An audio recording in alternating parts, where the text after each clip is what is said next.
Já, velkomin að Rauða á mánudegi ekki kannski miðjan júlí, í byrjun júlí, það 7. júlí í dag.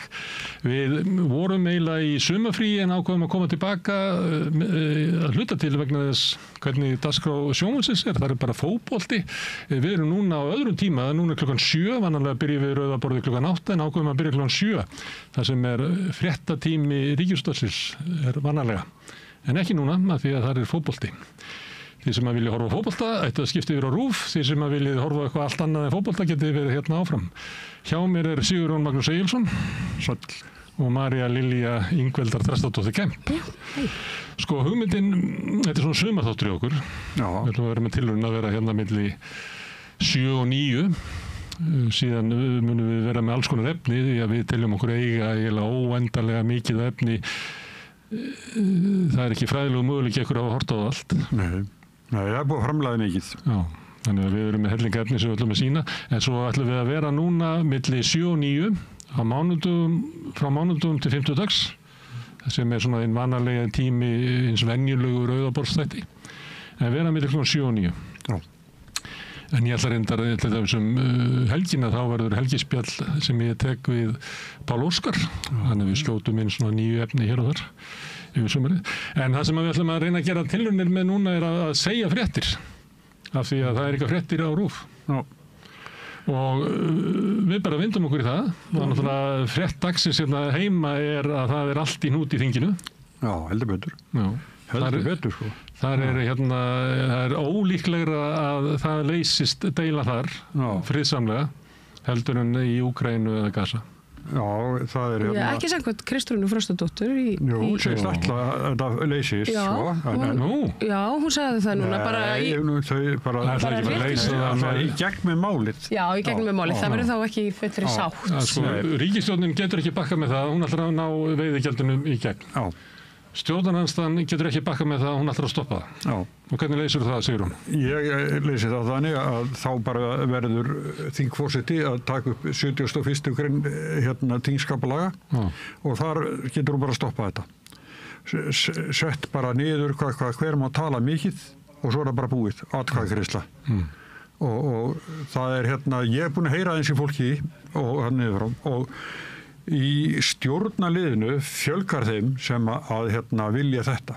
Vilja að hún bara rífi í handbremsuna, neyðarheimilinn og hætti þessu. En í stjórnarandstöðunni?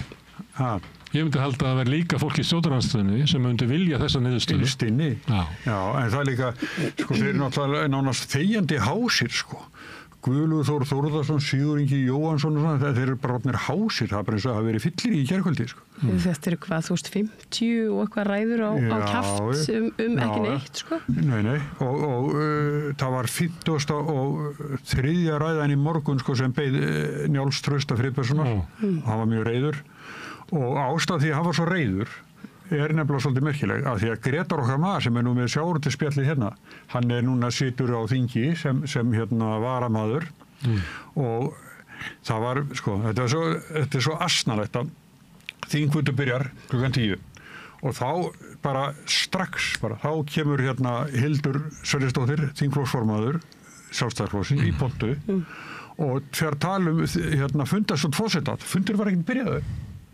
Hún byrjaði bara að tala fundarstjórn forseta. Svo komum við hvert af öðru til að gera þetta og misi sterk rök sem þau hafðu og þá kom aflaskýrstjórinn gamlu úr Sandgerði, Grétar Mar og hann sagði það er ástæða til að leggja orði í belg. Hér er búið að vera að halda mikill minnihluta Alþingi málum í gíslingu út af veiðigjöldum. Sumröða sem áttu sér staðum sjávarútveg hér síðustu daga og vikur er með ólíkindum. Bullar fólk tóma vitleysu og manni dettur hug að þetta sé meira og minna þorskar á þurru landi. Við veit ekki hvað þeir að segja og leggja til. Ég hvet fólk til að hætta að hlusta á einlita áróður LÍU-klíkunar og fara eftir þeim eins og hundar í bandi og gelta þegar þeim er sigrat. Og þetta kætti ekki inn, held ég. Ekki komið þá upp í pontu og fór að kvarta yfir að það verið. Já, hann hefur ekki fengið áminningu frá forseta? Jú, það var komið eitthvað svona með það, að það væri því Njáll Trausti Friðbergsson, hann kom upp aðeins seinna og hann bara gæti ekki heilum sér tekið flugumferðarstjórinn skipstjóran tala svona og þá kom ykkur og kalla á sal eitthvað að Þóru Seipið þetta og þeir muni taka Greta Mar á teppið fyrir þetta. Þeir sem að vilja fylgjast með umræðunar á þingi, þeir geta svona skipti yfir á Alþingisrásina, hún á vefnum bara. Það núna Þorgrímur Sigmundsson hérna í púltinu. Næst kemur Karl Gauti Hjaltason, hann með sína 42. ræðu sem mér sagt að segja jafnvel betri en 41. Og síðan kemur Nanna Margrét Gunnarsdóttir bara með 15, hún lítur að hafa verið veik.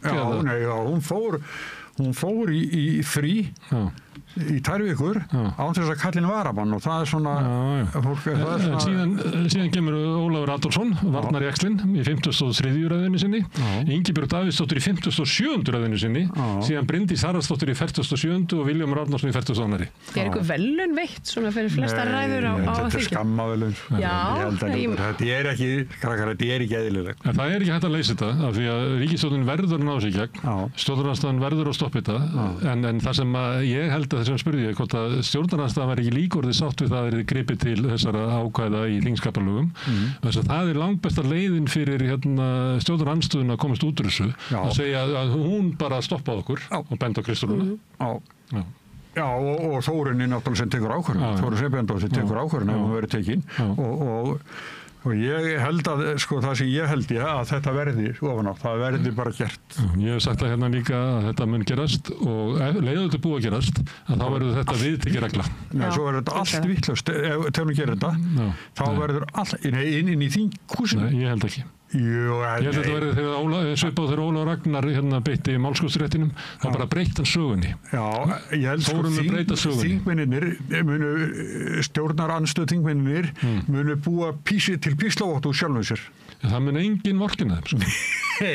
Nei, þau geta ekki sagt, já, ok, gerðu það þá. Það var viðtöli á RÚV og stóð 2 við Óla Þ. Harðarson og fleiri sem að segja bara loksins. Það er búið að stoppa þessa vitleysu. Ég held að það verði það sem mun gerast. Herðu, en það er ekki von til þess að það verði gert núna. Ég heyrði aðeins í þingmönnum, meðal annars að við vorum að byrja með þennan þátt. Og segja, ég meina, þýðir nokkuð að vera að biðja þingmenn að koma hingað, geta þið sagt eitthvað og þá segja, allavega ekki ég það vill eiginlega enginn koma og tjá sig stöðu þessa mála og ég veit ekki hvort það sé tilgangur fyrir okkur að vera að ræða veiðigjaldsmálið er það ekki fullrætt? Já, mér finnst bara það er alltaf að búa eyði í það ansi mörgum orðum. Já, mér finnst bara aftur þetta þessi sérimónia sem í gangi finnst mér svolítið svona merkilegt og að þingmenn tali þarna 10 ræðina og kannski 3 röð sem að vitna í samþykkt hreppsnefnda vopnaferðarhrepps lesa það upp. Og það er að lesa, að þið vita ekki hvað ég er að tala en þótt hann væri líka væri komin eitthvað að fara að reka í Þeir eru búin að tala frá sér allt vit og margir höfðu ekkert mikið fyrir. Fæstir hafa, bara venjulegt fólk hefur ekki vit til þess að tala í 57 ræður. Og mikið af þessu fólki var kannski búin með vitið sitt bara í 10. og 12. ræður.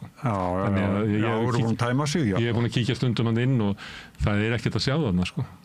Það er ekkert í gangi. Herðu, ef að fara í aðra fréttir, ég held að svona frétt sem að eru vakið svona fólk til þess að ræða saman er frétt þar sem að fyrirsögnin var hérna sem við ætlum að sýna hérna á skjánum sem er ekki efni til að ákæra þá sem fötluð kona var látin hafa samræði við. Einmitt. Þetta er óhugnalegt mál sem að ég man ekki alveg hvernig brúta á þessi stað en þetta er þessi maður sem að brýtur gegn fallari konu og var einhvers konar yfirmaður hennar eða gæslumaður? Já, gæslumaður og hann svona í þeim krafti og síns yfirvalds þá einhvern veginn og aftsmunurinn og brýtur hann gegn konunni og gefur hann einhverjum 4 eða 5 einstaklingum aðgang að konunni konunni. Það er ekki deilt. Nei, það kemur allt fram í dómi, ég meina maðurinn er dæmdur fyrir nákvæmlega þetta, en það sem er svona athyglisvert og hefur verið fjallað í fjölmiðla í dag, Drífa Snædal talaði þetta á Vísi aðeins sá ég, hún og var að velta fyrir sér þessari ákvörðun, þú var sérst saksóknari sem tekur þessa ákvörðun að vísa þessum 4-5 málum frá þar sem þau þóttu ekki líkleg til sakfellingar. Hvernig stendur því? Þetta er bara, ég hugsa að þetta sé svona eins og með önnur kynferðisbrotamál, þetta er orð gegn orði, það er ekkert nýtt í þessu, þeir segja bara nei, hún samþykkti þetta og þrátt fyrir að allt hitt einhvern veginn liggi fyrir þá verðist það ekki vera nóg, en þetta er svolítið mikið og það sem að einmitt Stígamót og svona fleiri hafa verið að beita sig fyrir að verði lagað í réttarkerfinu. En ætti, það ekki náttúrulega ekki máli í Hörgúl, en ætti þeim ekki vera ljóst ef einhver maður leiðir þá að sænga ykkur á konu sem að ber með sér að vera ekki með fullan þroska? Ætti þeim ekki að vera ljóst? Ég er bara að velta fyrir mér ég meina það sér þetta hver maður, ég held að en svona í augum lagana þá virkar þetta bara svona svolítið svart og hvít, sko, það er bara þú veist, er tilefni til sakfellingar eða mun þetta bara einhvern veginn svona kosta peningaða tíma og þægjandi fyrir viðkomandi. Kannski eru lögin þannig að þetta sé rétt mat hjá saksóknara, að þetta sé vonlaust mál að sækja. Mér finnst það nefnilega mjög líklegt að því að þannig er þetta nú yfirleitt og ég man nú ekki alveg nákvæmur tölur en það eru þetta með sakfellingarhlutföllin sko og ákærurnar sem gefnar eru út og sko fyrir allavega einhverjum árum þegar ég var svolítið mikið í þessum málum þá var 10% af kærðum nauðgunum komist í gegnum nálarauga saksóknara eða lögreglu fór í ákæru og svo var sakfellingar hlutfallið af þeim einhver, ég man ekki, 50-60% eitthvað svoleiðis. Hvað haldið þið þarf þá að breyta lögum til þess að... Ég þekki það ekki. Ég held að já, sko, það er líka erfitt. Sönnunarbyrðin, sko, þú veit að ef þú kærir eitthvað fyrir glæp. Þetta er rétt skiljað mér að í dómnum stendur að þetta hafi gerst. Já. Það er ekki það deilt. Nei. Hún hefur væntanlega vísað þessu frá áður en dómurinn kom. Ég myndist það nú líklegt. Er það ekki? Nei, ég meina að þeir hafi sængað hjá henni. Já. Jú, það hann hafi allavega ég veit ekki hvort hann var selt eða leyft þennan aðgang að konunni. Þetta er bara algjör hryllingur. Þú segir þetta svona, þetta er algjör hryllingur. En það er kannski... Mér vil líka sjálfsagt að við ræðum þessi máli eins og til þess að var mál í Frakklandi sem var núna fyrir heldur sem var náttúrulega kannski grófara þetta, ég veit það ekki sko, kann ekki að meta það. Þar var konan dópuð og fleiri og bara seldur aðgangur að henni. En ég meina maður velta fyrir sér hversu langt hann hefði gengið ef hann hefði ekki verið stöðvaður sko. Ég meina það hefði getað, alveg svo franska málið, hefði getað gengið í áratugi sko. Herðu, næsta mál er að íslenska liðið er úr leik á Evrópumótinu í fótbolta. Já. Þetta er náttúrulega að búa að byggja upp svona væntingar fyrir þetta mót. Svona gleðibanga væntingar. Já, nú væri komið okkur. Okkar tíminu væri komin í þessu. Þetta voru mikil vonbrigði. Við erum svo nýpin þjóð. Við þurfum alltaf eitthvað svona til þess að gleðjast yfir og svo bara einhvern veginn gengur það ekki upp. Þetta er alltaf svona sorglega. En ég hef verið að reyna að hlusta á þá sem að þykjast að vita þessu. Það er nú deilt það hverju hafa vitað þessu. Það er leið að einhver segir eitthvað og gagnrýnir eitthvað þá kemur einhver fram og segir að hann hefði ekki vitað þessu. En eitt af því sem eru sagt að þeirra er hort á hvernig liðið er mannað, þá erum við bara með mjög góða leikmenn en náum ekki árangri. Þá er það yfirleitt þjálfurum ekki. Við skorum ekki mörg. Bara í langan tíma skorum við ekki mörg. Það er eitt og eitt af og til sko.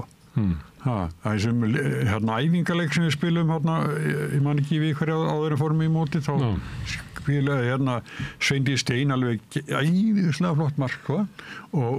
En svo skilst mér þetta við sáum náttúrulega ekki leikinn í gærkvöldi en að þá séu sko hún er kantmaður, hún er sko fljót upp kantinn hleypraðar en aðrar en hún var sett sko sem miðju sentrin sko og þar er hún ekkert góð og þetta skilur enginn og þannig að þetta eitthvað eins og þetta sé bara eitthvað sko. Hún var látið spila eins og svona hefðbundi 9 eins og sagt er. Já. En hefði átt að fá að spila eins og 10. Nei, 11. Já, eða svona aðeins út í kantinum. Já. Messi hangi svolítið þar. Það er ekki beint svo 11 sem hann en hún fer svona niður með sko. En hvort sem að þá hún ekki höfð á sínum uppáhaldstað eða besta stað eða eitthvað kollina. Og svo eitt sem ég tók eftir. Það var hérna þegar töpum fyrsta leiknum að móti Finnum sem hann var búið að segja okkur að við bara myndum sigra bara. Formsættir að klára þetta. Já, tæki var alltaf að mæta á völlin, sko, við vorum svo viss þetta. En svo við að tala við landsliðsþjálfarana, Þorsteinn Halldórsson, og það var sagt að heima sé eftir leikinn, sko, það sé svona hörð gagnrýni eitthvað, og þá segir landsliðsþjálfarinn, mér skít sama, sko, mér finnst, ég spyrir hvað ég sá þetta. Ég veist eins og væri að svara svolítið svona talin í stofunni. Mér finnst landsliðsþjálfarnir í handbolta stundum tala svona líka. Ekki mér skít saman. Þeir verða bara að tala eins og hafa við til eitthvað svona ekki frekar sagt sko. En stundum pilringur á milli. Það eru gáfumennir sem fjallum og hinn sem að standa í vílínunni. Það kemur svona pilringur á milli. Logi Geirsson hefur pirrað á svolítið handbolta. Hann svo hreinskilinn bara og ákveðin hvað hann segir og vinsæll sko í þessu. Og þess vegna pirrar hann stundum. Þetta með landsliði það bara, ég ekki nokkrum að hafa það. Þeir spila síðasta leik og svo verður bara fundur og Þorsteinn þakka fyrir komuna og leita nýjum þjálfara. Ef það verður með góða leikmenn en náum ekki árangri þá er það þjálfarnum að kenna, það er bara hannig. Já. Og þú getur sagt að en leikmennin lögðu ekki fram og þeir gerðu, en þá er það oft þannig að það er líka þjálfarnum að kenna að svo sé. Þess að hann á að hafa andan í hópnum þannig að skilaboðin sem hann kemur séu meðtekinn en ekki einhvern veginn að hver fara að gera það sem hann vill. Nei, svo líka sko í fyrsta leiknum þá fer Glódís Perla út af í hálfleik, hún var veik sko. Og tekin út af í hálfleik eða þurft að út af í hálfleik. Með magapínu. Já, en sko hún svo sem stýrir öllu sko, hún naftast og hún að kalla. Alvöru leiðtogi og það efast enginn það. En sko það munar kannski það í þeim leik, ég veit ekki, en eflaust eitthvað, en svo þetta er bara svo veikt sko. Þetta er leiðilegt. Ég ætla ekki að þykist hafa neitt vita á þessu. Nei. En þetta er ekki alveg, sko, það voru tilefni til væntinga. Af því að raunverulega íslenska liðið... Og sagt að við ættum að vænta mikið. Íslenska liðið að standa sig verð með hvað það átt að gera heldur flest liðin í mótinu, sko. Það er bara hannig. Já, við skorum ekki mörg. Það er ekki bara hægt í fótbolta. Það hefur sens á að skora á móti Noregi. Stundum kemur svona síðasti leikurinn búið að slakna á, ekkert að berjast fyrir nema heiðurinn eins og sagt er. Það er alltaf sagt áður en svona leikið verða. En það er kannski bara í 5.-7. hverju leik sem það gerist sko. Oft þessi leiki mjög sorglegir sko. Það sem fólk sem fullt af vonbrigðum inn á völlinn og reynir bara að klára sitt. Já. En ég geti sagt meira hvað mér þykir. Mér finnst til dæmis að hann hefði átt að strax að Dagný Brynjarsdóttir í liðinu. Ekki bara að hún er leikmaður með Vestham, heldur hún er stór og kröftug, skallamaður góður sko. Og svona alvöru fótboltamaður. Já, var ekki fyrirlið í Vestham? Jú, var það alveg. Já, svo fór hann í barneignafrí. Hann heldur með Vestham, sko. Ég líka. Ég er með Vestham tattoo hérna. Jú. Hvað tilvílu getur þetta verið? Það sé 3 Vestham. Það er eitthvað þannig að þegar fólk er áður á samstunum þá er þetta eiginlega eina spurningin, sko. Heldur með Vestham eða ekki. En við meðum ekki tala meira við fótbolta því að þetta er eiginlega athvarf fyrir þá sem að þola ekki allan enna fótbolta á RÚV. Er þetta í lagi að RÚV leggji fótbolta hverju einasta kvöldi? Er það ekki? 3 rásir. Þeir eru 888. Hvað er það? Það er þegar við ætlum að horfa á RÚV og... Já, textavarpið þarna. Já, nei, og vilt fá texta íslenska bíómyndir fyrir fólk sem heyrir illa. Þá þeir með þá rás. Svo RÚV 1 og RÚV 2. Og það er sami leikun og öllu þessu sami leikurinn, hvað er með rás 1 og rás 2? Þetta er bara svona það er þess að við erum hérna til þetta fólk sem að sko, fólk getur haft á fótbolta og kannski ekki hvernig einasta leik. Þeir hættu við þeir ætluðu að færa fréttina til 9 meðan að þetta mótværi, svo ætluðu að færa það til 8. En þeir hættu við það. Og mínar heimildir segja að þetta hafi verið bara eitthvað bríari hjá fréttastofunni. Það kom í ljós að þetta hafi enga stuðning innan hús og það voru alls konar sjóna með önnur sem að ráða. Það voru ekki tilbaka bara. Já, því að hvað ætlar að gera við tíman milli 7 og 8? Og þá var eitthvað svona hugmyndur að hafa kannski bara eitthvað svona current affairs þátt, að flytja kastljósi fyrir fram að fréttinnar. Er það gert einhvers staðar í heiminum? Nei, það er ekki gert í heiminum. Þú byrjar alltaf á fréttum. Þannig að ég held þetta hafi verið bara eitthvað kannski merkjum bara eitthvað stjórnleysi inn á fréttastofu sem hefur verið. Herðu, við ráðum ekki meira það. Nei. Það er hann Jóhann Páll ráðherra. Hann er mjög ungur ráðherra. Ég held ekki bara yngsti ráðherra en kannski fyrir þann Áslaug Örnu sem hefur verið. Eystinn Jónsson, hann var hann á metið. Það verður ekki svona gamlir eins og þú. Við vorum samtíma menn og Eystinn. Hann hefur svolítið vilja á að vera röggsamur og afgreiða hluti. Hann skoraði mörg þegar hann hendi bara út einhverjum kröfum á veitingarstaði sem að þurfti að fara í gegnum einhverju hakkavél eða voru eigendaskipti og gerði það svona einfaldara sem að ég held að vera vinsælt. Núna vill að vera vinsælt og bara fara að leyfa vindmyllur. Færi það til þar sem voru í biðflokki, færi þær þannig að verða nýtingar. Já, einhvers þar í Garpsdal, vitið þið hvað hann er? Það kom í hann. Nei, ekki svo ég viti, en ég átti hund, segir Garpur, það á hann. En þetta er réttur Reykjóla. Já, þetta er norðanverðan Gilsfjörð, austan við Króksfjörðanes. Þetta skrifaði ég hjá mér. Þetta er svona einhvers þar á mörkunum á Dölunum og Barðaströndinni. Já, þetta er sem sagt, það er Garpsdalskirkja. Og þar er Garpsdalsdraugurinn, ég fann ýmislegt þetta svæði. Hvað er þetta? Já. Og þarna hættan er svo að þetta gerist sama með vindmyllunar, held ég, eins og gerist með fiskaldið, að það verði bara einhverjir svona gaurar og braskarar, ég held að einhverjir þýskir fjárfestar í þessu, sem að koma og bara reysa þetta og svo kemur bara í ljós hvort þetta þurfum við að hafa einhverjar stífari reglur eða ekki. Var ekki einhver þingmaður Sjálfstæðisflokksins, var ekki bara Guðlaugur Þór sem var í einhver svona... Nei, hann fór í þetta, Einar Guðfinnsson. Einar Guðfinnsson. Hann fór í fiskaldið. Já, hann fór í fiskaldið, en það er einhverju fleiri... Það er einhverju í vindorku pælingunum. Já, hann sem að hvað hét hann? Já, það kemur. Já, það kemur.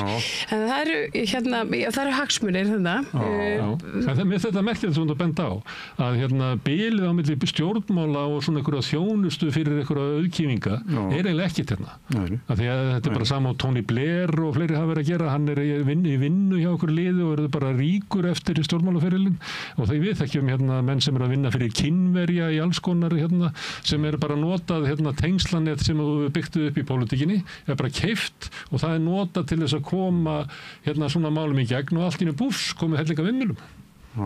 Mér finnst að við möttum alveg ræða þetta Já, þetta er áhugavert. Hvað ætlum við að fara að gera við allar þessu orku? Já, það er það sem ég hef svo erfitt með að skilja. Er það þá áframhald á einhverju stóriðju? Einhvers staðar sá ég að það ætti að flytja þetta í gegnum einhvern sækapal til Bretlands? Já, það er reyndar ekkert sem að banna það, en það er kannski frekar ólíklegt að það verði. Af því þeir geta alveg reist vindmyllunar bara það nógu rokið þarna á hálöndum Skotlands. Einmitt. Þegar ég var ritstjóri á Mannlífi sem var tímaritinu, fréttatímarit, og þá er svo langt síðan en þá fórum við aðtuga með vindmyllur á Íslandi. Og þá var einhver sérfræðingur sem sagði að það væri alltaf misveðra samt á Íslandi. Það geti komið svo mikið rok að það geti bara skemmst undan því og það geti líka komið logg dag eftir dag og þá kemur engin framleiðsla og sérstaklega kannski þessin aðra gerð út í sjó það sem er meiri vindur. Þegar það var slökknaði á Spáni og Portugal það var út af vindmyllum meðal annars út af þessu. Það er svo ójafnt hvernig það kemur inn á kerfið og kerfið sem er til þess að dreifa orkunni eða flytja orkuna, ég held að vilja að það sé frekar kallað að flytja heldur en dreifa, að það ræður ekki við þetta. Allt í henni kemur bara gus af rafmagni sko, og allt í henni vantar það og þess vegna datt allt út. Þannig að þá oframleiðsla og sá sem er á hana, hann fær ekkert borga fyrir það, eða hvað, ég veit það ekki. Nei, og þá hugsunin svo að hérna til dæmis að því að það eru mikið sjálfstæðisþingmenn sem eru að reka þetta áfram, að þá hugsunin að Landsvirkjun bara drægi úr sinni framleiðslu á meðan. Þannig að það er opinber aðili, en einhver sem vil græða á þessu, hann verður að fá að dæla sinni, hann á að hafa forgang og menn hafa sem að þekkja eitthvað til rafmagnsframleiðslu að segja að þú getur ekki átt vindmyllugarð nema eiga vassaflsvirkjun eða eitthvað sem þú getur jafnað á milli, því að ef að þú kemur bara með þínar vindmyllur út af þessu sem þú ert að segja, allt í einu bara sturtar og hellingar rafmagn inn á kerfið, þá verður ykkur annar að draga úr og af hverju ætti Landsvirkjun með að fara að draga úr sinni framleiðslu bara til þess að einhverjir þýskir kallar sem hafa ráðið einhverja fyrrverandi þingmenn Sjálfstæðisflokksins vilja græða hérna. Við mótmælum þessu.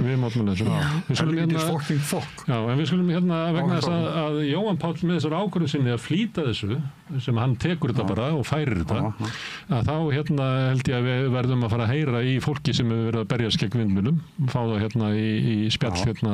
Í þessum fréttatímum okkar. Já, ekki. Við líst svolítið vel á það. Herðu, það eru hún hérna Sigga Dögg, Sigríður Dögg. Auðunisdóttir. Já, alltaf kallað Sigga Dögg svona í bransanum eins og sagt er.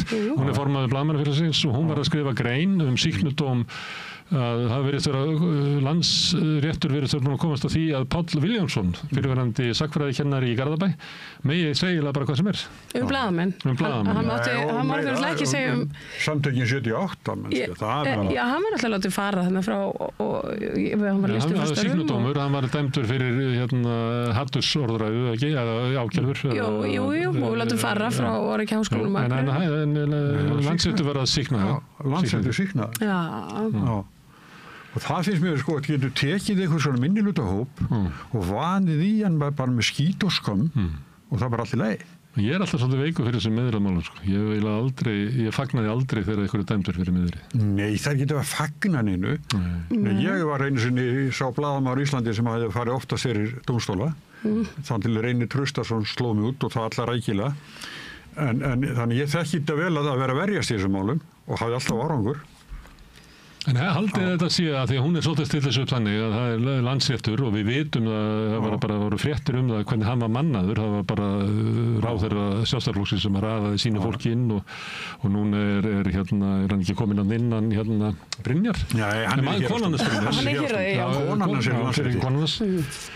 Haldið þið að það geti verið að þetta sé pólitík í þessu, að Landsréttur vilji svona lækka aðeins rostan í blaðamönnum og Mér finnst það ekki ósennilegt, en svo er þetta líka bara, þú veist, er ekki öllum bara frekar illa við þessi meðramál.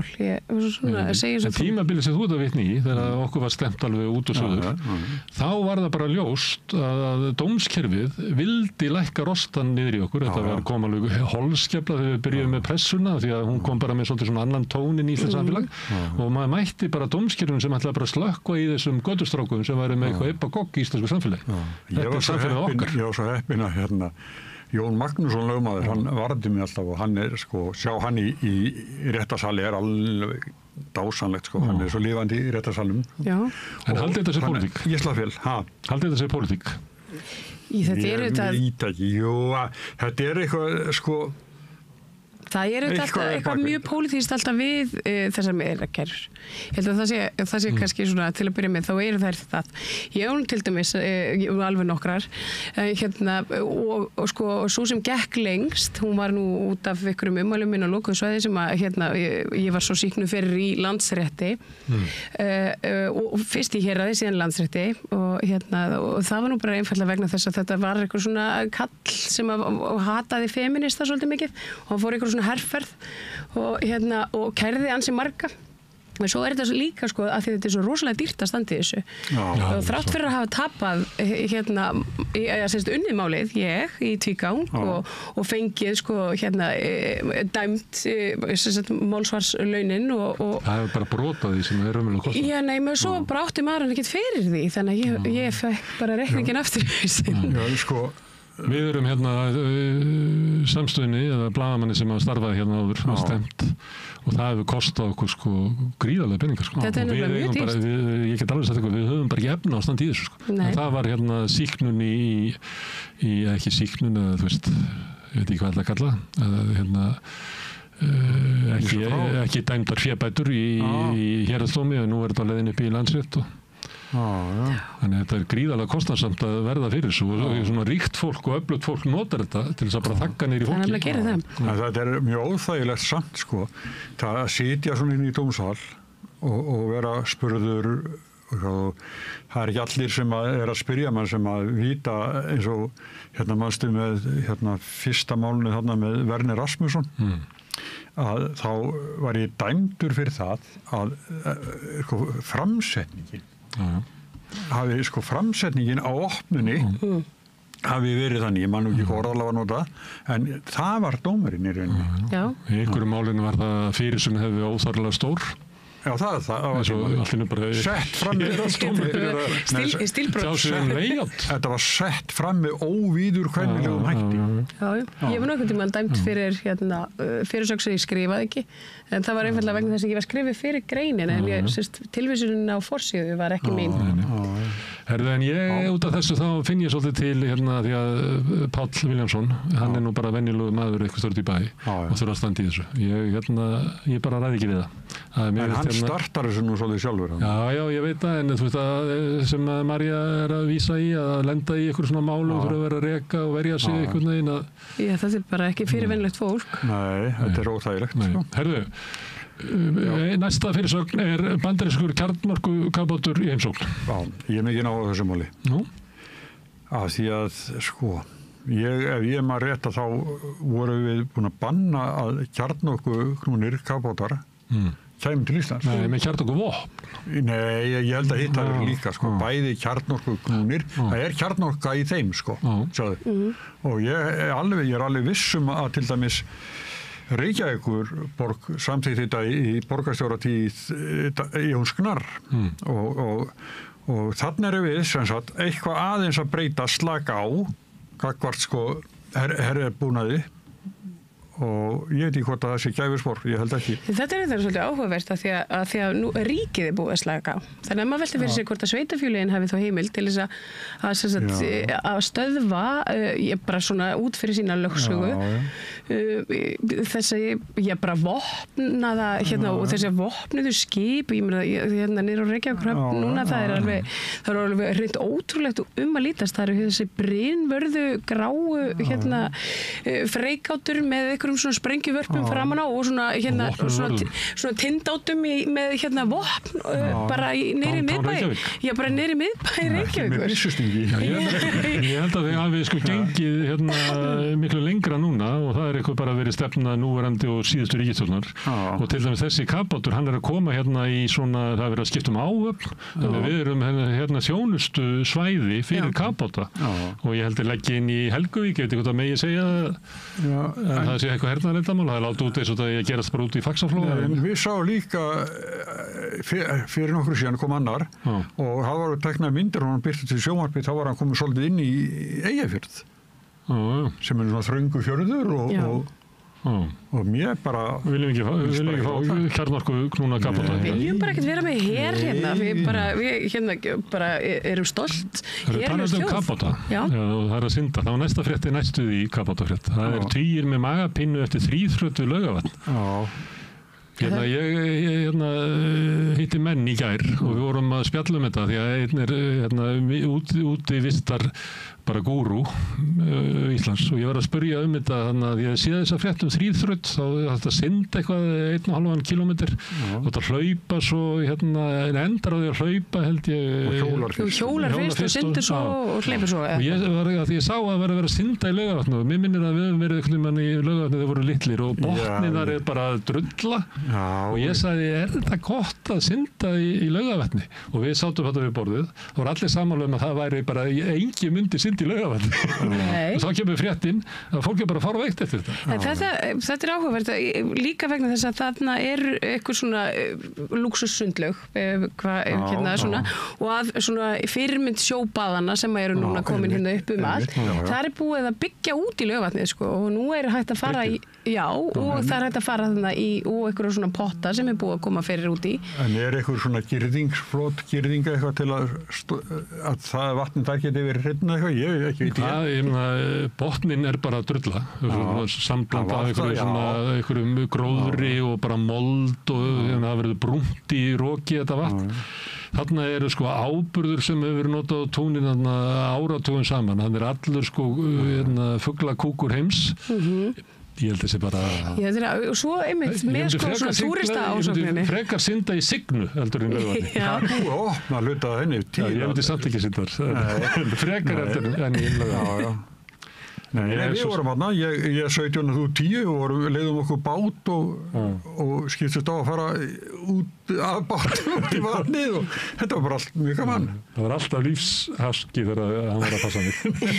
Það var ekki lífshaski. Ég sé þá ekki þetta kúkur í lauginu seinna. Bubbi seldi allt sitt höfundaverk og búin að selja það að megi búa til úr honum bara svona gervigrindar fyrirbrigði og kannski ættu að fá hann til að útskýra þetta svo skilgluðu samningur. Það kippt útlitið á hann líka. Já, þannig að þeir mættu taka hann bara eftir hann dáinn og þá með að bara búa til eitthvað svona eins og ABBA gerði. Þá getur bara að fara á tónleika sem að Bubbi í Utangarðsmönnum hendur tónleikana og það bara Alda Music hann Sölvi Blöndal sem er á tökkunum. En það sem að mér finnst merkilegt hann var að segja að hljómaði svona hefur tekið þess ákvörðun út af því að bara businessin á því að möguleikin á því að geta lifað af í músík sem tónlistarmaður væri eiginlega eyðast út af gervigrind. Já, ég held að ég ekki alveg sammála þessu. Ég held nefnilega að ég held að þetta geta mörguleiti verið mjög gott af því að það svo mikið offramboð af svona gervitónlist og nú orðið. Spotify voru þarna með einhverja á topp 10 vinsalista sveitin og mest spiluðu listunum kemur í ljós að þetta var bara gervigrindar-hljómsveit og þeir hafa verið þetta að borga tónlistafólki fyrir að einmitt svona útbúa fyrir þá og eitthvað svona, þá þetta eitthvað svona tölvulíkan sem að þú fæðir með upplýsingum. Þú vilt fá hann á hljóma svona og líti út eins og Bubbi og hann á textarnir eiga að vera svona hins einn. Bubbi talaði sem dæmi, það var Maggi Mix, það er eitthvað svona fígúra. En hann býr til lag með Bríeti sem var ekki Bríet þar sem að það er söngrödd sem að svipar mikið til Bríetar, syngur tómatsósa hamborgara eða eitthvað og þetta er áhugavert en ég svona eins og ég skil þetta þá er Bubbi líka að verja sitt og svona sína arfleið og að börnin hans fái greitt eftir hans dag. Já, við söluna þannig, já. Já, nei, í rauninni fær hann fær alltaf eitthvað fyrir tónlistina sína og þó að það séu komnir einhverjir svona sem ég halda þið fram að svona bara 90% af þeim tekjum sem tónlistamenn geta náði í dag munu hverfa af því að það verður bara eitthvað gervigrindardót sem í músíkinu. En þetta er nefnilega maður verður að bera svolítið virðingu fyrir þeim sem hlustar á tónlist af því að fólk sem hlustar á tónlist það pælir mjög mikið í henni og ég held að þetta verði kannski mögulega til þess að fólk fara að selja eftir blötur. Það er eitt sem er samanlegur. Það er Geir Ólafs. Já, ég sá þennan blík. Hann sagði bara, skildi ekki í þessu, þetta var eins og að vera á móti autokontról, hvað heitir það þegar maður stillir á ameríska bíla sem geta kert sjálfur? Cruise control. Cruise control. Hann sagði að það væri svipað að ameríska í öllu bílum. Það var það? Já.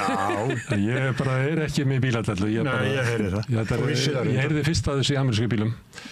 Herðu, talandi það, þá er það ein frétt, ný líkbrennsla, þegar við fylgst með því, það er í Grafa í Fossvoginum, þar er verið að brenna lík og það vill svo óhöndlulega til að askana fólkinu og reykurinn af því leggur í næstu byggðir og það er náttúrulega óþolandi.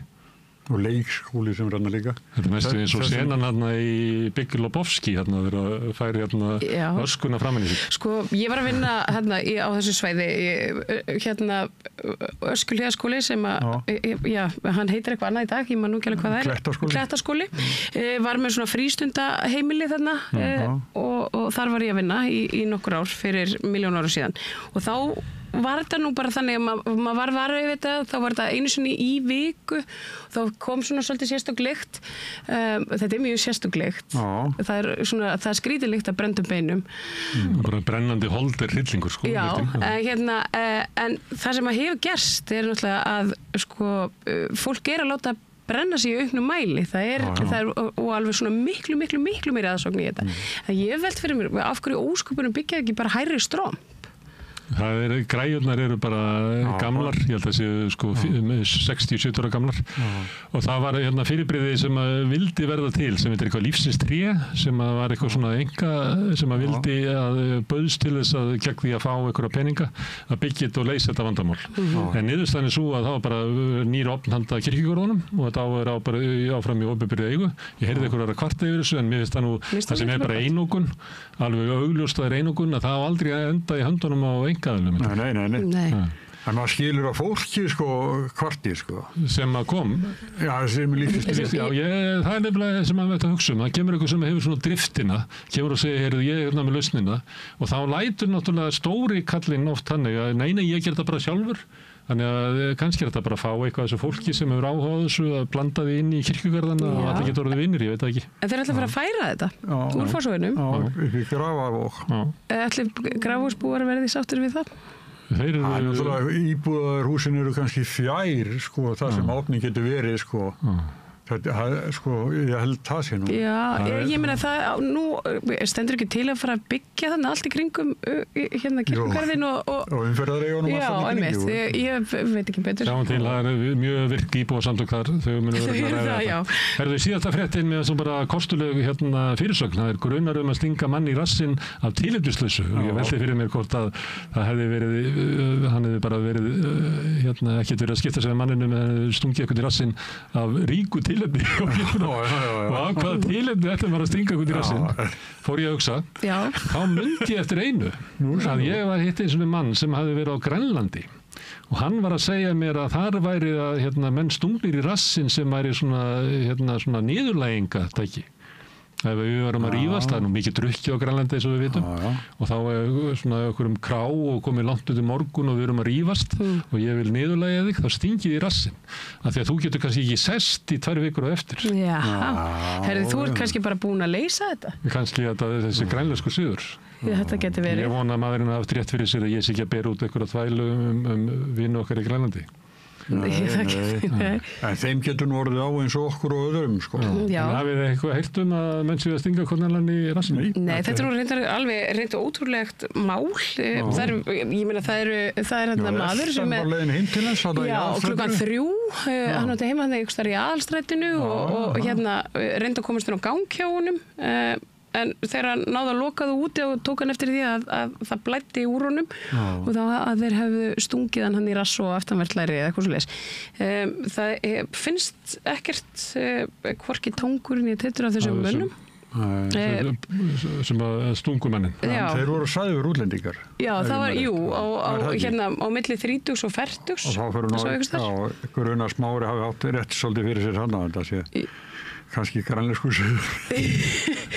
Já, við vonum að maðurinn ná sér og hann verði ekki eins og...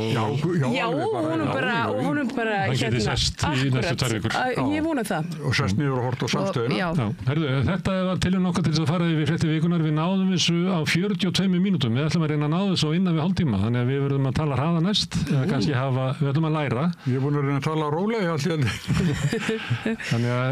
rétt, núna ætlum við bara að skjóta inn auglýsingu eins og við gerum vanlega. En svo ætlum við að fara að ræða málefni háskólans. Þar var síðasta ríkisstjórn og þessi búin að lofa stór auka framlög til háskólans af því að við ætlum að lyfta þessu upp til samanburða við það sem að gerist í öðrum löndum en það bara gerist ekkert. Við ætlum að tala við 2 prófessora eftir smástund. Hinkli við.